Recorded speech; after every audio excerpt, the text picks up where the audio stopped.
खिदमत में हाजिर हुआ एक नई प्रोडक्ट के साथ जिसका नाम है मैजिक ग्लव्स। जैसे कि आप देख रहे हैं ये इसकी पैकिंग है। इसको सिलिकॉन ग्लव्स भी बोल सकते हैं आप, मैजिक ग्लव्स भी बोल सकते हैं। ये इसकी पैकिंग मैं आपको खोल के दिखाता हूँ कि ये अंदर से क्या चीज़ है।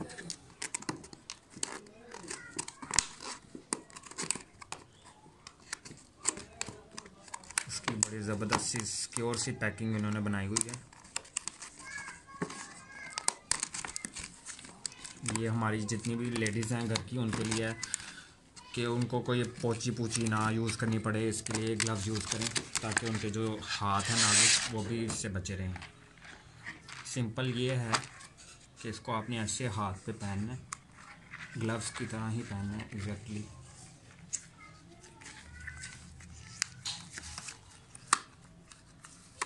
इसका मटेरियल जो है ये सिलिकॉन का मटेरियल है, ख़राब भी नहीं होता। इस पे जो दंदाने से बने हुए ये भी सिलिकॉन के हैं।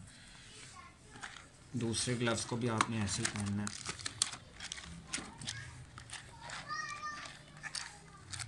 दोनों हाथों पे ऐसे पहन के ऐसे ही कोई प्लेट वगैरह पकड़ लें, कोई जिसको भी धोने आप साबुन लगा के मैक्स पाउडर वगैरह जो भी आप लगा के ऐसे करके देखें आप, इसकी आवाज़ आ रही है। ये बड़ा ज़बरदस्त चीज़ है। इसको धो के तो आप इसको ऐसे रख सकते हैं, दोबारा आप इसको ऐसे एज इट इज़ उतार लेंगे। ये ख़राब भी नहीं होते, इसको जितना मर्ज़ी आप धोएं कुछ भी नहीं होगा इनको। ये हमारी बड़ी ज़बरदस्त प्रोडक्ट है। आप इसको भी हमारे पेज पे, हमारे फेसबुक के पेज पे कांटेक्ट कर सकते हैं और यूट्यूब पे भी हमारा सारा डिस्क्रिप्शन आ रही है, उसके अंदर आप हमें सब्सक्राइब करें, लाइक करें और कांटेक्ट करके आप हमसे हासिल कर सकते हैं। वॉच करने का बहुत बहुत शुक्रिया। अगली वीडियो का इंतज़ार कीजिएगा। Thank you. अल्लाह हाफ़िज़।